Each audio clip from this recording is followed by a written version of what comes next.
All right, so let's get started. Hello, everyone. My name is Yeng. Thank you very much for joining us this afternoon. Welcome to another of our Career Conversation Series webinar. You're in the right place if you're here for a conversation on AI, machine learning. so we know that experts have indicated that the rise of AI will make most people better off over the next decade. But others have concerns about how advances in AI will affect what it means to be human, to be productive, and to exercise free will. Given the mixed messages that we sometimes receive from outside sources, we are joined today by four awesome panelists representing Camio, Google, Spiketrap, and Amazon to share with us a little more on this, as well as share their experience and tips on how you can get started in this career pathway. I will be the moderator for today's webinar. Again, my name is Yeng. I use he, him pronouns. I am the International Career Coach with Career Success at UC Santa Cruz. Regarding the format of this panel discussion, we have some prepared questions that I will ask the panelists, which may take up roughly 40 minutes or so. We'll then open up the floor to the audience to ask your questions. You may type your questions into the chat box, or you could use the hand raise function, and we'll call on you. So it's my honor to introduce to you our guest panelists who are UCSC alumni currently working at these awesome companies. Panelists, if you could please introduce yourself by sharing with us your graduation year, college degrees, graduate degrees, and anything else you would like us to know about you. And we can start in this particular order. Rakshit, we'll have you start first. Yeah, sure. Hey, everyone. I'm Rakshit Agrawal. I completed my PhD in computer science department in 2019 from UC Santa Cruz. And since then, I've been working at a small company called Camio. It's a startup in the Bay Area only, which works on computer vision and machine learning. So the focus of the company is more around how you can make real-time video search possible. And I'm the director of research and development at Camio, and I look after the entire engineering organization, how these things are basically put into place. Very nice. Thank you. Ehsan? All right. Hi, everyone. My name is Ehsan Amid. I'm a research scientist at Google. I graduated in 2020 with a PhD in computer science. And yeah, formerly I was an intern there, and then I converted to a full-time.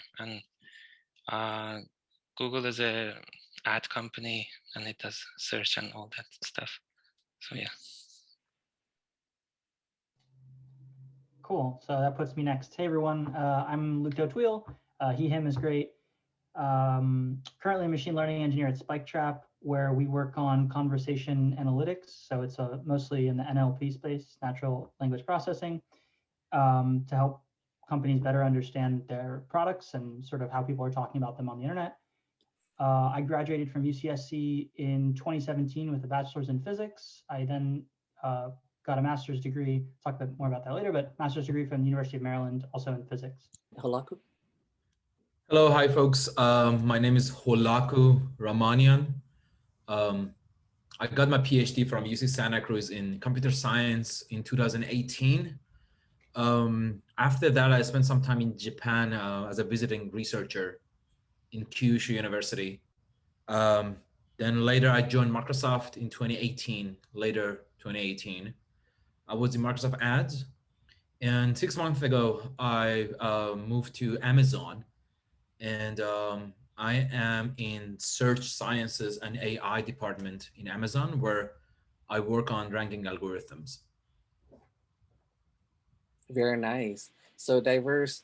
So even though you're in a very similar or same or similar field, but your positions, right, are different. I'd be curious, or perhaps a student curious, right? You talk a little bit more about the different positions that you hold. All right. So let's get started with our first question. Could you tell us your current position and your journey, how you got there? Y'all want to start with the same order, or anybody can jump in? Fine with anything. Should I go ahead? Go for it. Okay. Yeah, so my current position, as I actually mentioned earlier also, is the Director of Research and Development. The role essentially is more on both these pillars, research as well as development, which means since we are an AI company, research aligns more along those sides where what is the algorithmic approach tied to the application side of it, and then the second side is development side is more on infrastructure, which means how to deliver those things. Because so my current position covers the space of visual real-time video search, which means you have a camera or you have several cameras. It's more of a business product. So we basically have customers with hundreds of cameras within a building, and they want to be able to search through it for particular events. So for example, you have a large building and you want to search for people wearing red color between 9 a.m. to 10 a.m. Let's say you're doing contact tracing for COVID symptoms in current times. You're doing contact tracing, and you know there was a person wearing red who basically moved through the building, and you want to search within a time frame where all those events were. You would just type that in the search box and get all those video results, which is like video snippets from those times. So the AI that goes behind it is the main portion which we work on.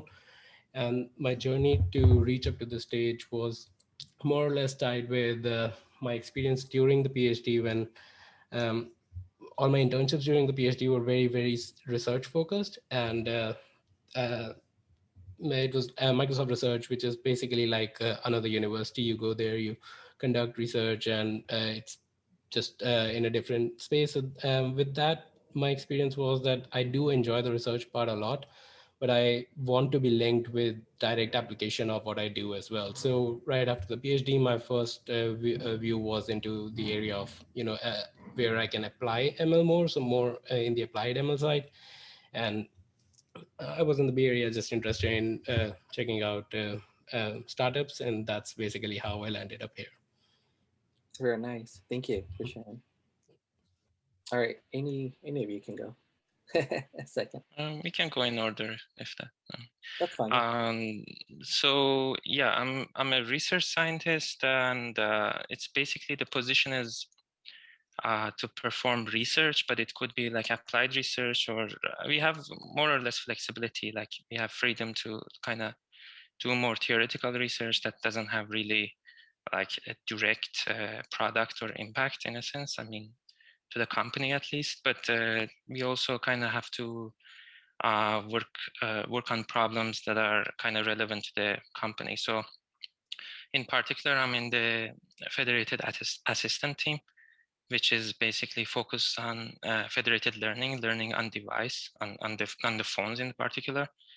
And that is part of my research, but I also do kind of like research, which is kind of extension of my what I was doing during my PhD.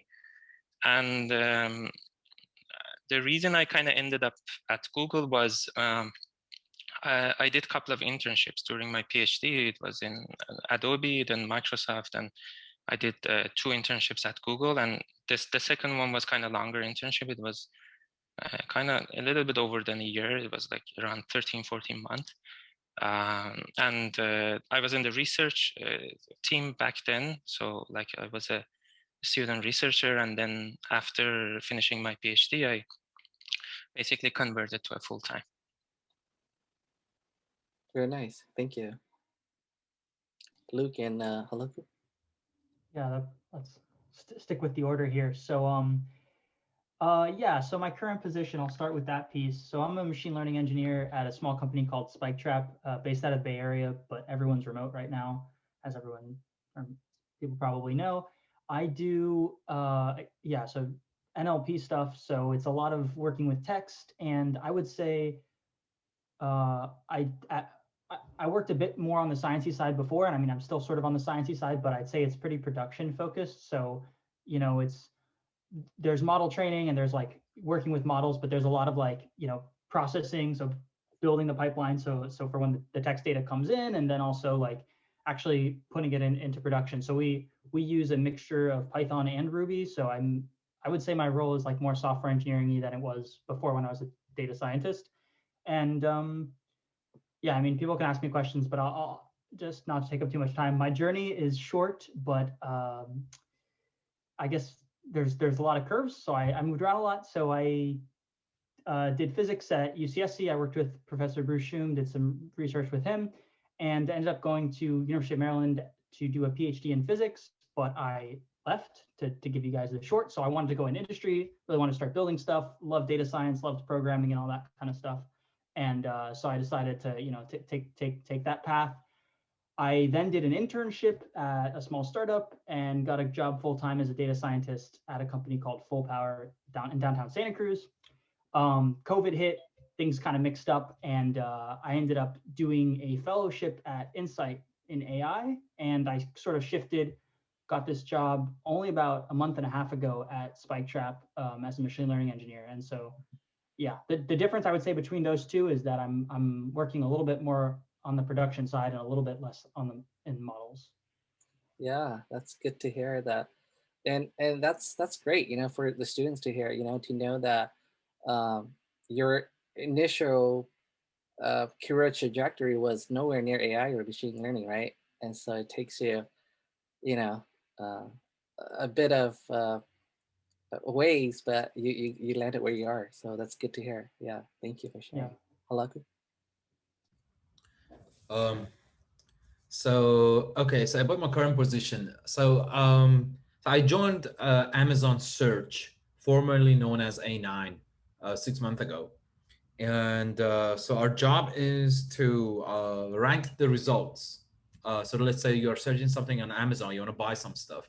And we want to make sure that the more interesting and more desired products show up first, according to the query that you're making.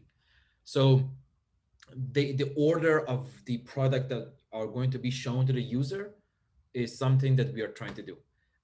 So there are a lot of information, a lot of data. So the query that the user types in, that's one snippet of text, and all those products, they have images, they have descriptions, they have titles. So we gather all of these data plus the click information, of course. So, and those are basically our labels. And so we try to learn what is the best way to show all of these results. And so that's in short what we're doing, my team, at least in Amazon. And my journey to get here. So as a lot of folks mentioned on the panel, I would say the biggest contributor was internships, definitely. So I also had a chance to do some internship at Microsoft, at eBay, at Google. Um, it was a little bit hard to get internships in those big companies. So I remember my first internship was in Brocade, and which was actually a networking company like Cisco, but they wanted to develop an AI department, so I was able to join as an intern. And but all the steps that I took in my journey to get here, they all started small. It started small. So you take an internship in maybe a smaller company, and if you want to go bigger, then you will have a better chance for bigger companies. Yeah. And once you do internship in those, then you can actually make it the transition to a full time. And also, my PhD focus was on machine learning, so that helped a lot. Thank you for that, Holakou. All right, so it's good to hear a little bit about your current position and how you got there. Now we're gonna go to our next question. And what aspects of being a research or applied scientist are most appealing to you, and what about least appealing? So you could talk about these two aspects. That would be good to hear. Sure. So I mean, I always loved research, and I mean, as same as Holakou, my focus was also in machine learning. So just being able to work in that space, that open-ended space of trying to solve answers and not really, the best aspect what I feel is that there's never really a defined A to B journey in research, and it's really you start from anywhere and you can reach yeah, there's no real limit. And just to play around with all the possible technologies, all the possible algorithms, and the approaches that you can take to reach up to a wide space of solutions. Yes, I mean, in a job, it's always focused within some realm. So for me, it's the objective of my company. For Holakou and Ehsan, it's more an objective of their specific team. So they would always, we always take some directed path, but there's no real endpoint. That's one beauty of research, or applied scientists are the same point, that you can just approach it in any way and reach any answer, which is also sort of which touches into the least appealing part, that there is the space of failures. So you will never be in a space that, yeah, I delivered this product and that's it, because somebody had already determined what I had to do, and once I do it, it's always fine. In research, basically, you do achieve what you wanted to do, and it may not lead to anything else, right? We built a solution which was very good at detecting something, but at the end of the day, it did not really lead to any results. So fine, right? So I mean, with this open-ended space, you do end up in that category also, but it's a part of the game. All right, thank you, Rashid. Luke, or wait, was it Ehsan? Oh, doesn't matter. I forgot the order. Yeah. So yeah, I can go next. For me, the most appealing aspect is to basically be able to still do research. It's more or less like academia in a sense. I mean, you can work on any type of pretty much problem you like, and the nice aspect is that you are surrounded with these lots of smart people who work on, like, they're experts in different domains, and there's a possibility of collaboration, and yeah, obviously they pay better than academia. That's another aspect, but and mainly, maybe the main advantage is basically having lots of computational resources, at least where I'm working. Basically, you can run lots of models, like try new ideas easily, whereas basically in an academic setting, it was kind of, I mean, I understand, like, UCSC students, if they want to really try a new idea or like run a model, it might be a big hassle. So in that sense, it's very nice. And maybe, yeah, the downside is, as Rakshit mentioned, it's mainly, yeah, there are always lots of stuff, more stuff to work on, that you have bandwidth, you have time. And also you might work on a problem thinking that, yes, this is like very important, and you just come up with ideas, like spend lots of time, and eventually it doesn't work, just simply. But yeah, I mean, it's a good thing, it's a bad thing. You learn from it and you move on to other things, but there's always that kind of like pitfall. So yeah, I guess pretty much that's my answer. Thank you, Ehsan. Cool. Yeah. So I agree a lot with Rakshit and Ehsan here about these things, specifically the least appealing part. But yeah. So I mean, I'm a little bit more of an engineer than I was like in my last position, and so I do a little bit less researchy stuff, but there's still quite a bit of that, the science stuff. So for me, I actually really loved research. I like writing code, but I also like working on like ill-defined problems and using all the skills that I used in physics. And I think that this is a really good field for that. So if you're studying physics and you love physics and you also love programming, then data science, machine learning, those kinds of things, like, you're using a lot of the same skill sets. And so naturally you're going to enjoy it. Yeah, I also get to collaborate with some awesome people, huge data sets if you're at the right companies. So there's just like a lot of possibilities of what you can build. As for what I find least appealing, I would say it's a bit of a tie between,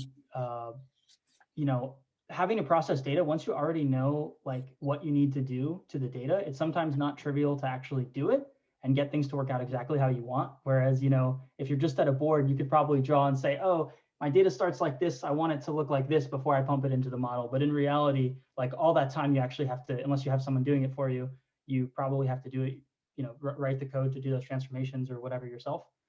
So that can be pretty time consuming. And then also, as people mentioned, results aren't always quick. and they might not always work. So you might get a project, and if you're a different kind of engineer, maybe you just have to build something and you know how to build it and you're done, right? But here, like, you can build something and then at the end it doesn't work, or the results aren't good enough to actually be useful. And so that can, that can be not fun sometimes. But all in all, I really enjoy it. So Thank you, Luke. And Holakou. Yeah, I definitely agree with folks, especially a lot of things that Luke mentioned resonate a lot with me. So especially for me, my PhD at UC Santa Cruz was very theoretical. So the paper that I published didn't even have the section experiments. Everything was pure math, and that was fun. But then I was like, okay, so let's do something what I thought it would be more practical. So, so the transition was not easy for me. So let's say, the fun part still remains. I like to solve problems. I like to read papers. I like to learn about new ideas. You want to do modeling and then try different ideas. But to actually get that into action, there are a lot of operations that you needs to be taken care of. So in PhD studies, it was you just came up with your model, you had maybe a few simulations, maybe you needed to submit a job to a server or something, that was it.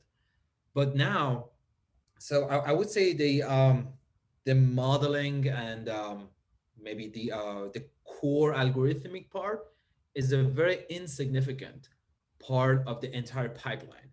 So you need to make sure, especially at companies like Amazon that deal with gazillions of data.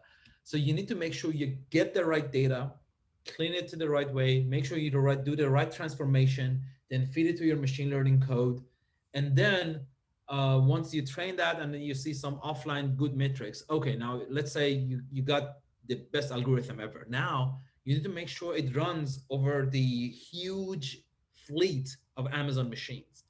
So that's definitely not trivial. So you need to make sure the inference part, which is getting the machine learning model to work, the pipeline is set up correctly. It's getting the data on a regular basis, gets refreshed, and you need to make sure you have a way to monitor what's going on.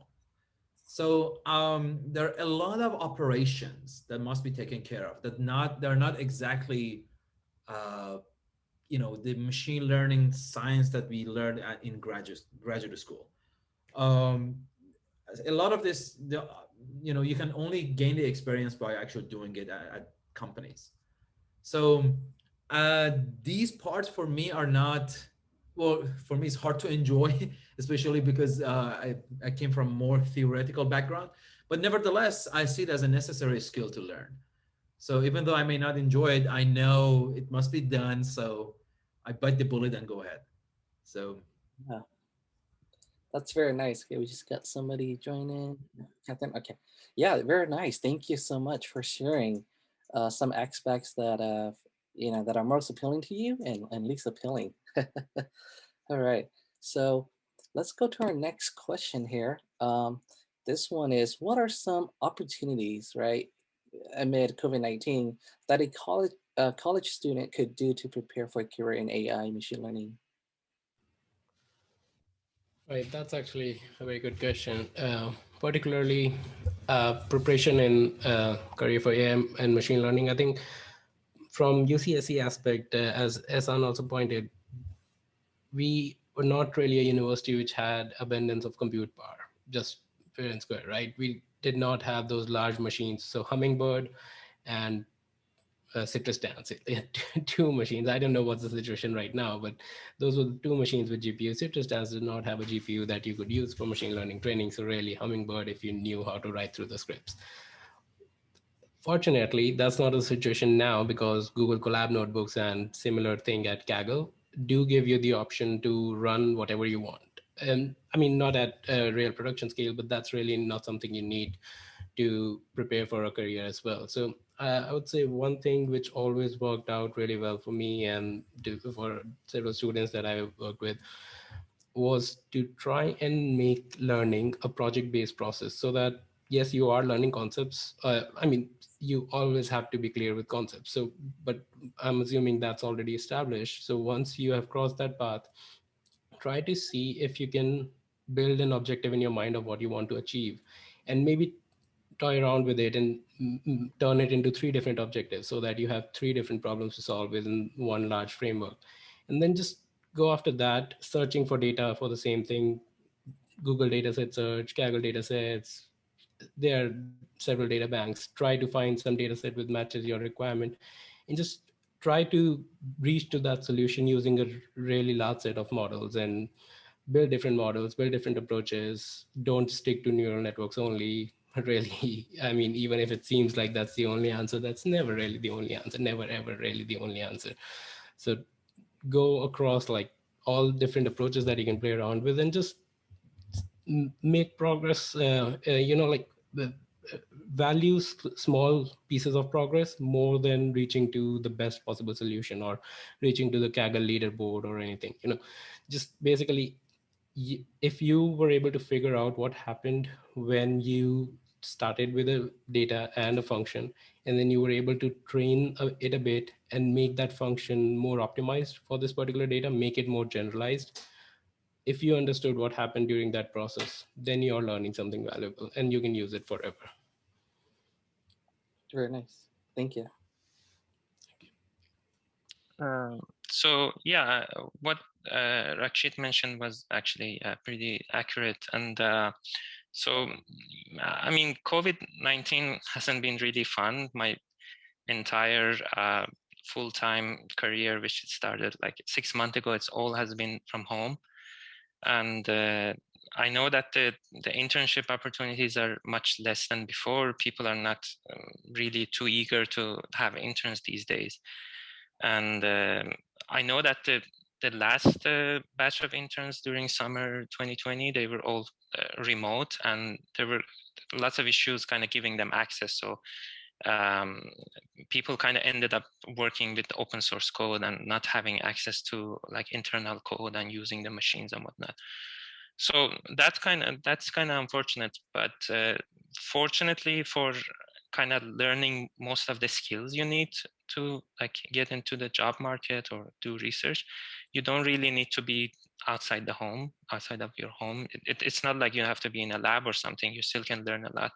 And there's lots of new kind of resources that back then that I remember like starting with back then I started with like Coursera, like machine learning course, like watching those lectures. But right now there are like ton of those and lot more resources. But yeah, I guess it's just like a good opportunity anytime, especially right now that everyone is at home and there's not much to do, to kind of learn as much as possible. Like I would like emphasize, if people are going towards more like a applied scientist, like basically developing stuff, kind of implementing stuff, I would highly recommend learning some of the tools that you would need to do kind of larger scale machine learning if you're interested in machine learning and that sort of stuff. So like TensorFlow, PyTorch, I don't know, JAX recently is becoming popular. Learning those is a huge plus. And also, yeah, as Rakshit mentioned, deep learning is not the only solution. Please just don't only focus on deep learning. Try to understand the basics, like the simpler algorithms, understand why things work. So that helps from one aspect of it, like theoretically understanding what's going on, and also kind of actually implementing it in, let's say, in a collab or like a smaller project. That also helps you understand what works and what doesn't work in practice. Thank you, Ehsan. Okay, so I'm going to take a slightly different approach here, like a enumerating approach, but I really like both of your answers. So I think there's sort of like a few things you can do. The top one is like doing an internship, obviously, which is impacted by COVID, which is a bit unfortunate. I didn't do that until I finished my master's, but that's definitely going to be like the closest you can get, right? Because if you want to get a job, you want to prove that you can do the job, and the closest thing besides having one is an internship. So then I would say like the second tier is probably like doing research either in your field or in machine learning, but somehow tying that in, or data science or whatever it is, the thing that you want to do, bringing those skills to the research that you're doing. And then other than that, personal projects. So I think these are super helpful. You can sort of, based on what you want to do, you can focus on that. So if you're really interested in computer vision, then maybe you want to do a personal project where like that's what you're working on. If you're really interested in NLP, then maybe you want that to be your personal project. And I mean, in the end, you can't always choose exactly what you're going to do, but the more you focus, the better chance you have of like landing up at that thing that you want. Anything else? Yeah, I guess coursework is probably like sort of at the end there. And then like as Ehsan said, yeah, the more of the stack you can learn whenever for whatever you're doing, the better off you're going to be, because it's going to be easier for you to transition, and recruiters and managers will be able to see that. So very nice. Thank you, Luke. Yeah, so I do agree with everything that my colleagues are saying. But also I'm curious to know, I guess maybe our audience are a mixture of undergraduate and graduate students maybe. So I really want to make sure, so if you're in the undergraduate, make sure you're taking the machine learning course, the data science course, make sure you have a strong algorithmic background, really good problem solving skills. That definitely helps. And also, even if you're not in computer science major, I would say that's not a big problem. So you can definitely, like, we have a big example. Luke is here. He's of course he's Physics. there you go. So he stands for himself. So all I'm saying is taking machine learning course, data science course definitely helps. It doesn't really matter if you're in computer science major or not. And if you're doing a project, if you're dealing with data, definitely use machine learning and data science tools. Some libraries like Ehsan mentioned, Keras, TensorFlow, PyTorch, all of them are plus. So that definitely helps. And if you're a master student, make sure if you're doing a thesis or a project, make sure you have solid machine learning algorithms. That definitely helps. And also the COVID-19 situation, yes, that's not exactly ideal. But the good news is, I would say at least machine learning and data science are one of the majors that are not only surviving the pandemic, but also thriving in some sense.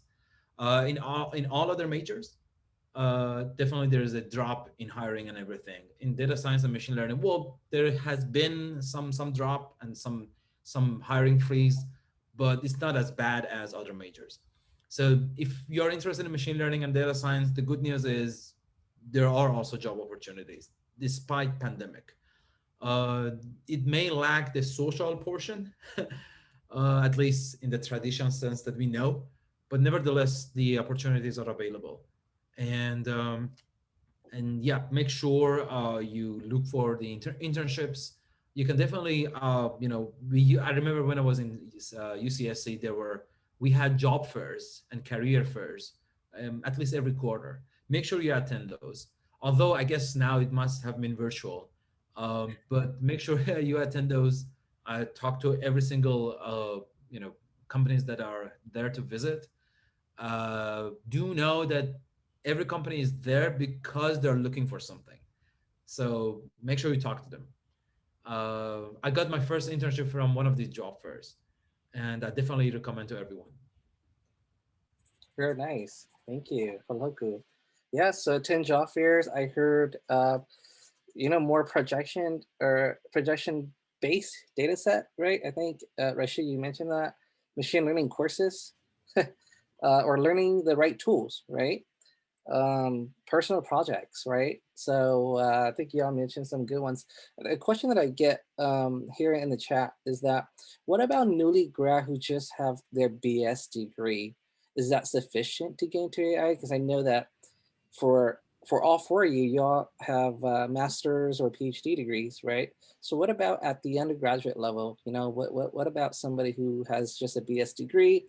What do they need to do to become competitive you know, in this area? Again, if I I'll just answer on one piece. So particularly if they have CS background and they have already had the courses like ML courses, and have a background in that, companies are actively looking for undergrads, so people with BS degree. So that in no way is like a limiting function. Okay. So the very standard function when we are hiring, or when people are hiring in companies, is to find people who are good learners.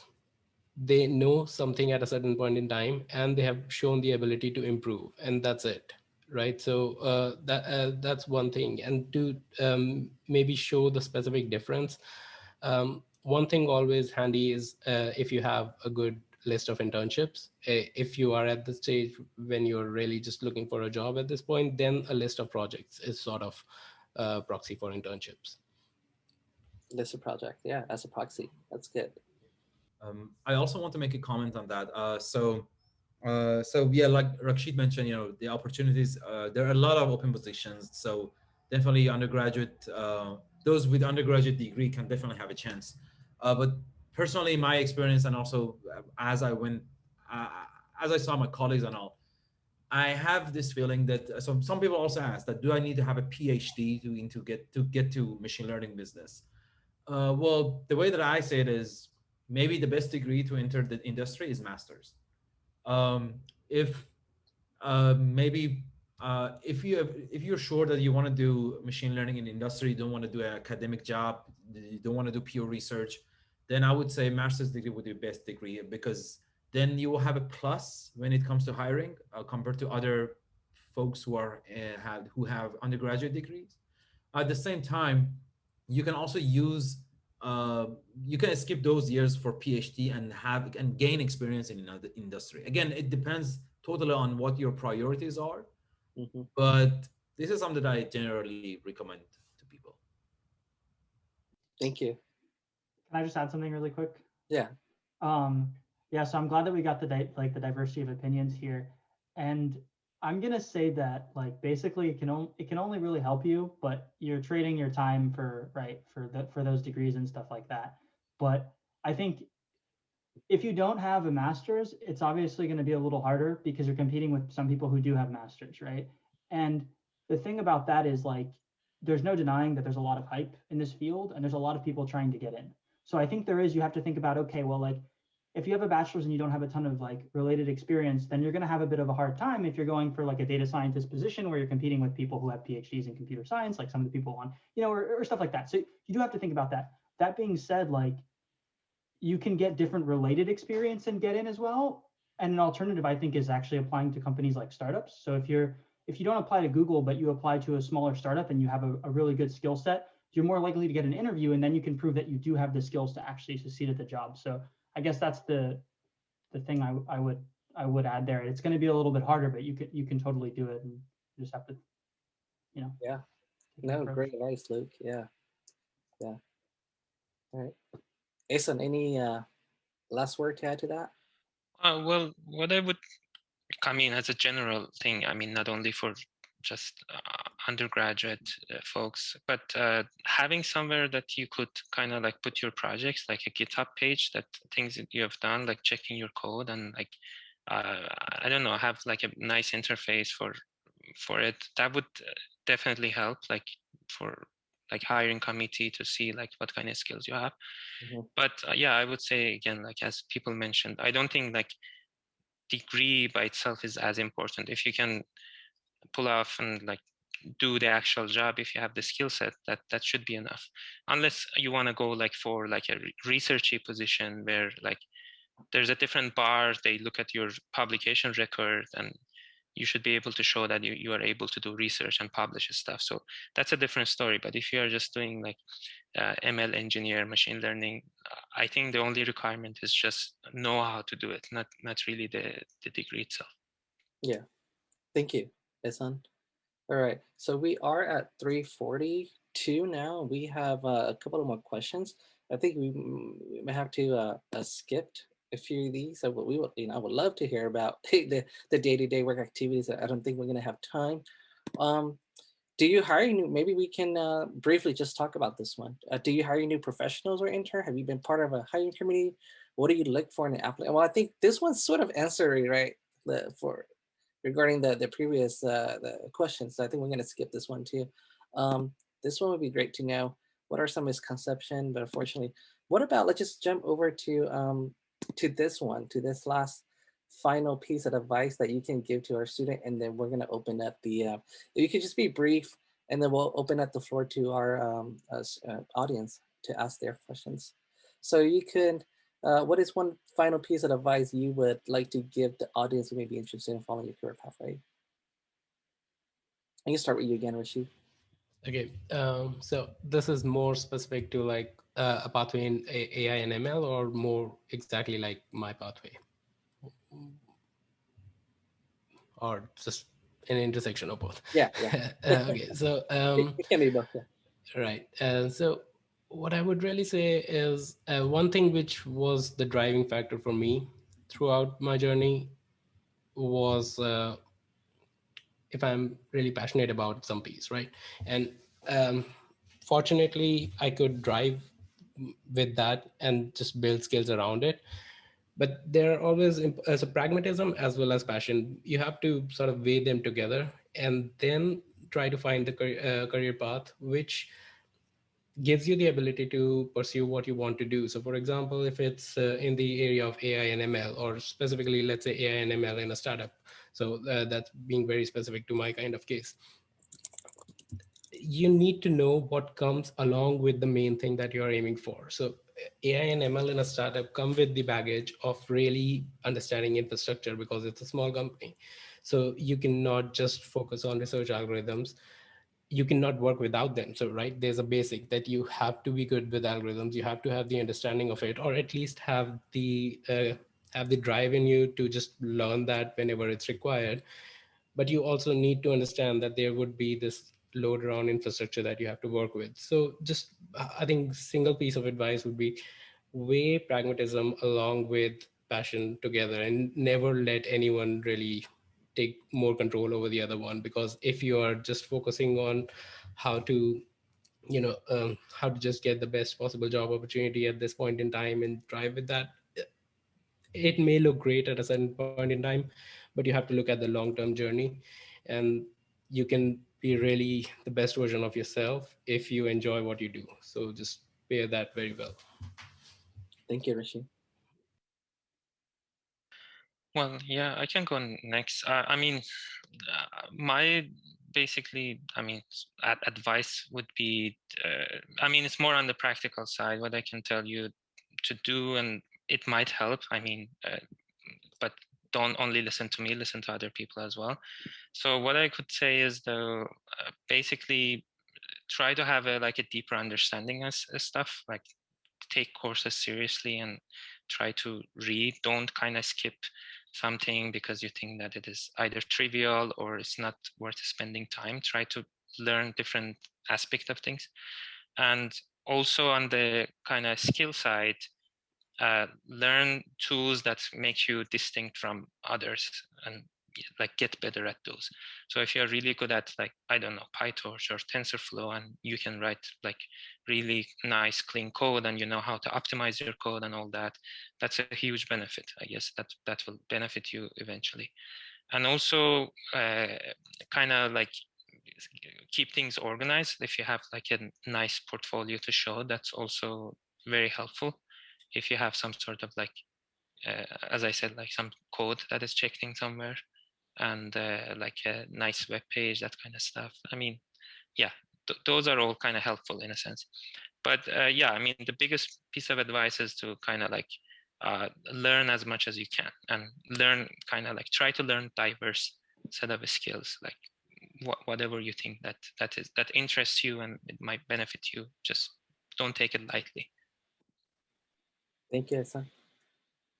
So we get a couple of questions, but Luke and Holakou, you want to add into this question before we get to the questions? Yeah, I think the questions are directed to me, so I don't know if y'all are able to see the question. I can't see them, but I'll just answer this pretty quickly. My piece of advice is like regarding the job search, and it's basically that, you know, if there's something really specific you want to do, by all means apply for that and cater your application to that. But I would say like cast a wide net as well. So like cast a wide net because you don't know exactly what's going to stick and what you'll get interviewed for. But then when you do apply something specific, like make your application specific to that. And when you show up to the interview, know about the company, know about the problem space. So if someone asks you to design something, you don't like know nothing about fraud if the company works in fraud or something like that. So I would just say cast a wide net because you don't know what you're going to get, but then be specific once you hit those things. So. All right. Thank you, Luke. Holakou, any last word? Well, I really want to keep it concise, and I would say if you have a big goal in your mind, you're not gonna get it right away. So always start small. So maybe it might be even hard to get a internship as a data scientist. So you can even start as an internship as a regular software development engineer. Then you can go for the data scientist position. So again, have your goal in mind, but you don't have to get to that right away. Start small, go step by step, you will get there. Thank you, Holakou. All right, so I copy and paste some questions on the in the chat box, so y'all could we can start with the first one. Well, the first one's to Luke, right? My undergrad degree is in physics. I'm now at the tail end of my PhD in planetary science. I'm planning to make the jump to industry after graduating next year. Do you have any advice for people leaving physics? Is having a physics background benefit when applying for internship jobs? Yeah, so the second part's the short answer. So is having a physics background a benefit when applying for internships and jobs? I would say for sure. It depends on what you're comparing yourself to, but I think to the general public, right, we're good at breaking down problems, solving things that aren't necessarily clear, and the quantitative skill set is really good. So yes. Do you have any advice?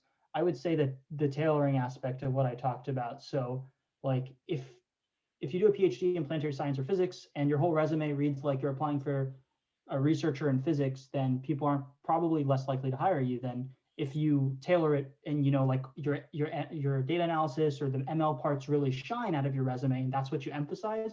I think you're more likely to land jobs with that. So, thank you, Luke. All right, I think this next question is for all four of you. Is networking used in AI machine learning?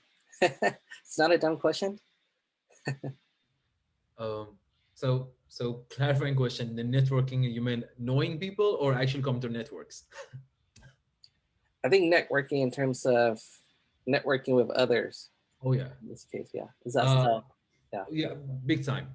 I would say that big time. If you know people, that will facilitate you to get so imagine this position, this scenario that okay, I'm a machine learning manager.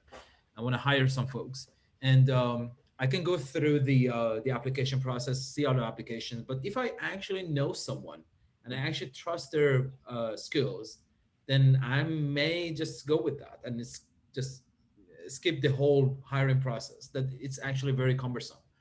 So that's a big factor. So yeah, have that in mind. Try to if you're working, I don't know, with a professor who may have some ties with a big company, that definitely helps. So I got, let's say, I got my internship at Google like that, or my internship at Microsoft as well. So you reach out to people, somebody knows you, and they say, okay, could you introduce me to this team at Microsoft, let's say. And then if they actually have a hiring position, if they actually have a open position, then you can apply for that and get the job maybe. So yes, that's helpful big time. Very nice. Yeah. Thank you. Yeah.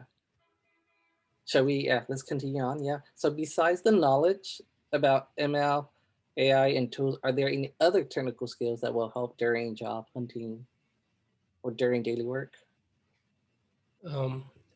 Absolutely. And I think Luke or Holakou also mentioned that don't try to basically add more flexibility into the search process, right? So you may want an ML and AI job, but maybe that's not the one that the company you're applying to is looking for, right? Or maybe that's just the role does not really, the role is broader than just ML and AI. So knowing those tools is definitely great, and particularly in that career. But companies would really aim at more of a generalist when hiring if they're hiring at a purely research position, yes, they may go for somebody who is an expert in the field, but more or less, companies are more interested in generalists.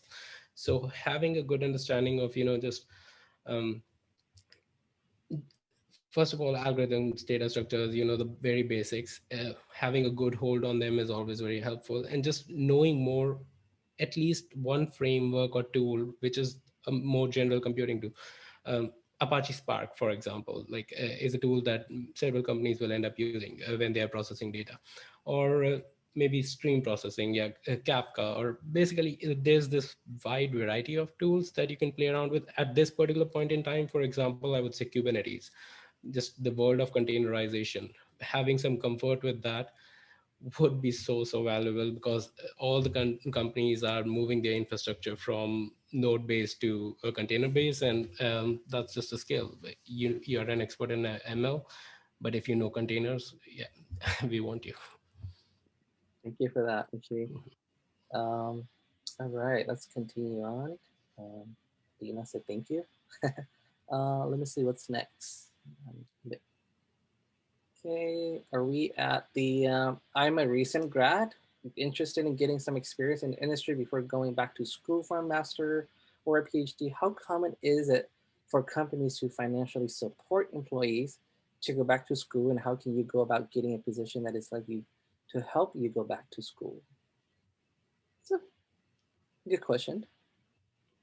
Do companies, pay for schooling for the current employees? Is that a thing in the industry?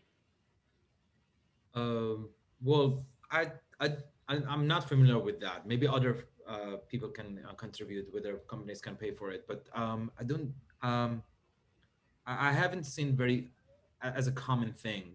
Mm-hmm. But at the same time, I noticed that let's say if you, it's by the way, it's a very good idea. Whatever, if let's say you're a recent grad, you go to industry, get some experience, especially with software development. So you need to be very good at that. That's always a good plus. And then let's say you decide to go back to school, and what I do recommend is to actually apply for a PhD program, even though you want to do masters. So you never know. So you go you go to the graduate school, you apply for the PhD program, and most of the PhD programs are funded. So either you get fund for research assistants or a TA assistant.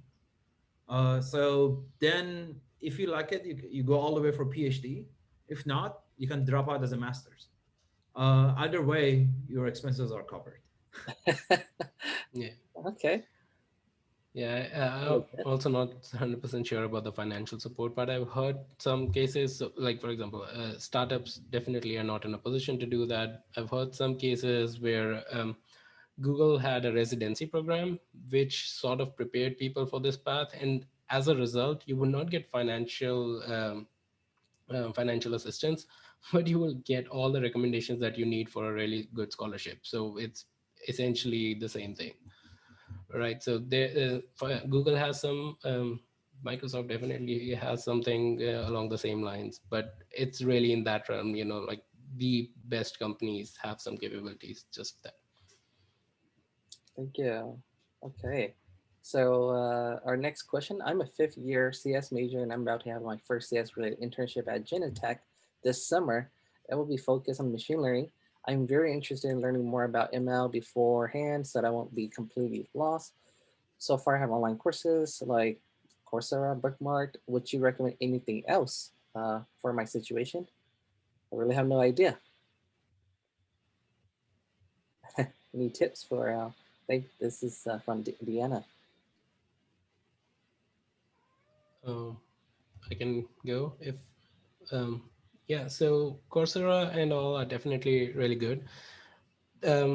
So you definitely need one course, because of the fact that the basics are really important. So understanding the concept of what is generalization, what is overfitting, underfitting, just the very basics. Understanding what is the optimization process. Why do you need to find a general solution in a curve? very basic things, right? So just any course which offers those things, try to do that. One thing that everyone probably should be very careful while browsing online resources is it's one of the biggest buzzwords right now. If I mean, maybe blockchain is comparable, but AI is one of the biggest buzzwords. So you would find 3 million medium blogs about ML and AI, which would take you from step 0 to step 2, and that's it. 3 million from step 0 to step 2, 1,000 only from step 2 to step 3, right? So just basically don't get stuck in the void, in the space of too many repetitive tutorials and content. Definitely do one course.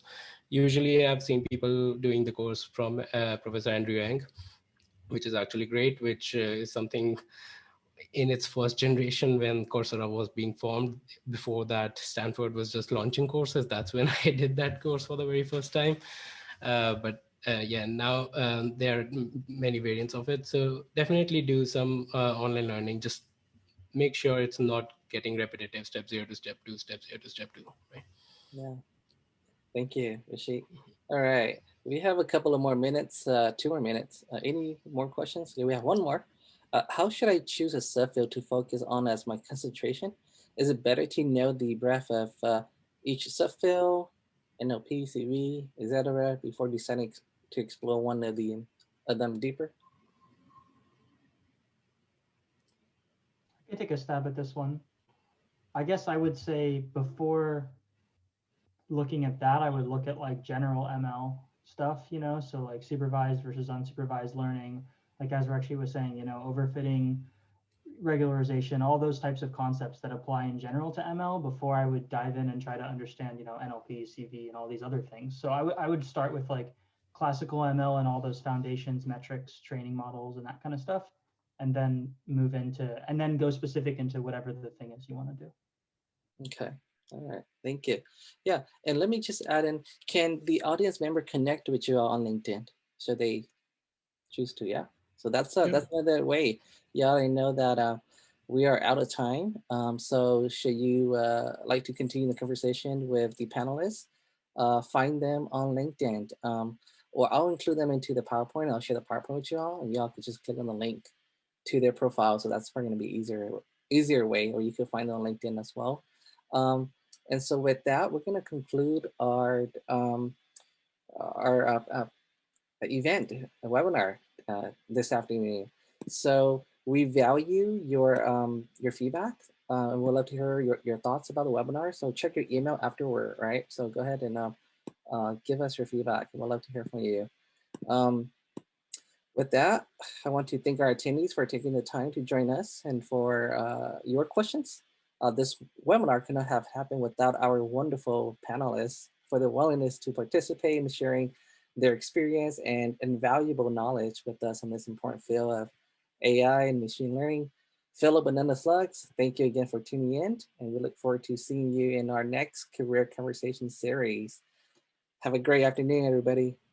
Thanks, everyone. Thanks. Thank Bye. you. Bye, everyone. Bye-bye.